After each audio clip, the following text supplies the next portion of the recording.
En ce qui concerne la carte mentale, autour du thème travailler à la mine, à l'atelier ou à l'usine au XIXe siècle. Selon moi, on avait donc deux branches, deux axes qui pouvaient ressortir à travers les documents qui étaient proposés. Le premier axe, la première branche, c'était celle qui concernait la mine. Alors, pourquoi on crée des mines? Alors, on l'a vu la semaine dernière. En 1763, James Watt perfectionne la machine à vapeur. La machine à vapeur se développe au XVIIIe et au XIXe siècle un peu partout dans l'Europe. Et on a le développement des machines industrielles un peu partout. Pour qu'elle fonctionne, cette machine à vapeur, on a besoin de charbon ou de dérivés du charbon. Il faut donc extraire énormément de charbon pour pouvoir répondre à la demande de fonctionnement et de la multiplication des machines à vapeur. Pour avoir du charbon, forcément, il faut qu'on l'extrait et donc on a besoin de mines. La première chose, les mines elles existent parce qu'on a un besoin en charbon. Mais ce qui est intéressant dans ces documents autour des mines, c'est justement un élément plus central. Pour que ces mines elles fonctionnent, il faut forcément des gens qui la fassent fonctionner. Ces gens, on les appelle les mineurs. Et nous, ce qui nous intéresse justement dans l'étude de ces documents, c'est quelles sont les conditions justement de travail de ces mineurs. Alors, les conditions des mineurs, elles sont très difficiles. La première chose, c'est que leurs journées sont très longues. Quand je dis leur journée, j'entends bien évidemment leur journée de travail. Donc ils travaillent parfois, en moyenne 12 heures par jour, mais on a vu dans l'étude des documents que ça pouvait aller jusqu'à 14 heures par jour et que parfois on pouvait doubler, voire tripler la journée, c'est-à-dire parfois travailler 36 heures d'affilée dans les mines, dans des conditions que vous avez lues qui étaient difficiles, puisque les journées sont extrêmement fatigantes. Ça, c'est un autre point à signaler. Leurs journées de travail ne sont pas simples. Il faut transporter du charbon, pousser les chariots, les wagonner, les mettre dans les bennes pour pouvoir les remonter. C'est extrêmement fatigant, c'est extrêmement difficile. En plus d'être fatigantes, ces journées, elles sont également dangereuses, puisque dans la vidéo, on observe que certaines fois, il peut y avoir ce qu'on appelle des coups de grisou ou qui vont provoquer des éboulements et malheureusement de nombreux mineurs sont décédés, sont morts à cause dans des éboulements. C'est donc aussi un travail extrêmement dangereux. Enfin, lorsqu'on parle des conditions des mineurs, on est obligé d'évoquer le fait que à cette époque, les mineurs, ce sont aussi parfois des femmes et des enfants qui travaillent dans ces mines et forcément des enfants parfois qui ont à peine 5 ans, même si on a vu que la moyenne d'âge était autour de 8 ans. On se retrouve donc forcément dans des conditions pour les enfants, pour les femmes et pour les mineurs en général qui sont extrêmement difficiles. On est au 19e siècle, il n'y a que 120 ans par rapport à aujourd'hui. Il faut se rendre compte que c'était des conditions qui étaient déplorables. Donc voilà le premier axe qu'on pouvait développer autour de la mine. Ça, c'était extrêmement important, avec des conditions pour les mineurs qui étaient très difficiles.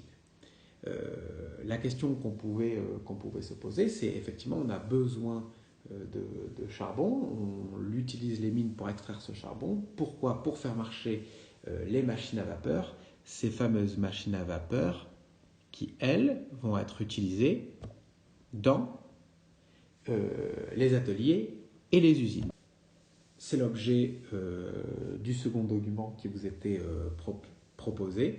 On a les ateliers et les usines qui sont, à mon sens, le deuxième axe, la deuxième branche qu'il fallait faire à cette carte mentale. Alors, même chose, pour faire fonctionner ces ateliers et ces usines, il faut forcément des personnes. Ces personnes, au même titre que pour les mines, on les appelle les mineurs. Pour les ateliers et les usines, on les appelle les ouvriers.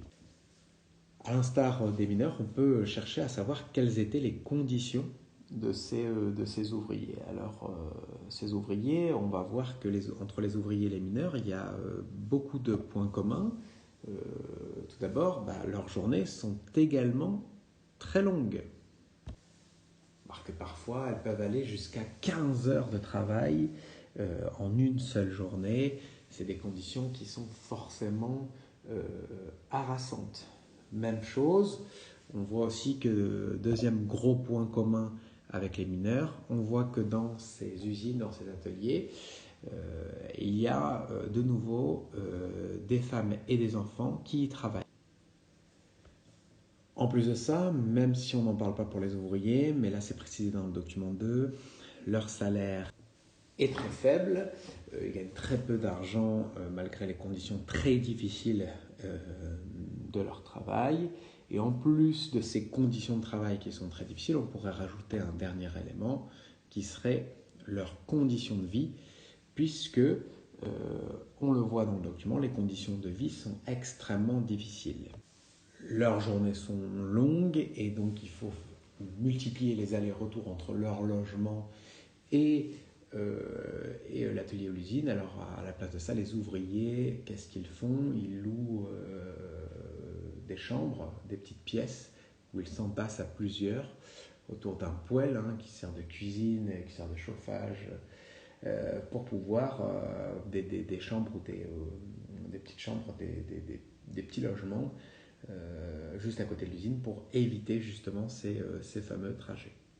Forcément, vous vous en doutez bien, toutes ces choses vont provoquer chez les ouvriers de la révolte. Et c'est ce qui va se passer au début fin du 19e siècle, début du 20e siècle, où ces ouvriers vont se révolter. Et ils vont se révolter et ils vont se mettre en grève. C'est le début des premiers mouvements de grève. Ils vont prendre de gros risques, ils vont être extrêmement courageux et ils vont réussir à obtenir plusieurs choses. La première, c'est la réduction de leur journée de travail, avec des journées qui maintenant vont être limitées à 10h, 10h30 par jour évidemment, donc des journées de 10h, 10h30 par jour. Ils vont également obtenir un jour de congé par semaine. Ils vont aussi militer pour avoir un meilleur salaire, ce qu'ils vont obtenir.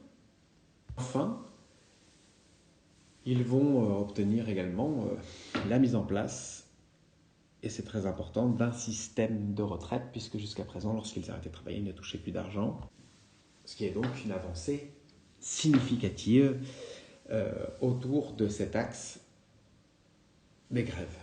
On a donc deux axes principaux, les mines, qui vont expliquer le besoin en charbon, et on va parler des conditions de mineurs. Un autre axe principal qui est les ateliers, les usines, où on va parler plutôt des conditions des ouvriers. Et enfin, il y a une dernière partie, si j'ose dire, qui vient se greffer à tout ça, qui sont les grèves des ouvriers, même si elle fait partie intégrante de la branche atelier-usine, qui vont militer pour obtenir de meilleures conditions de travail. C'est une carte mentale qui est plus élaborée et sans doute moins simple que celle que l'on avait vue précédemment. Donc forcément, pour rédiger son résumé, ça va sans doute être un peu plus compliqué. Donc je compte sur vous pour être extrêmement attentif. C'est le dernier effort que je vous demande, dernier gros travail que je vous demande, d'établir ce résumé. On le corrigera jeudi. À vous d'essayer d'être le plus performant possible, de bien penser à structurer votre travail. Voilà, bon courage à vous.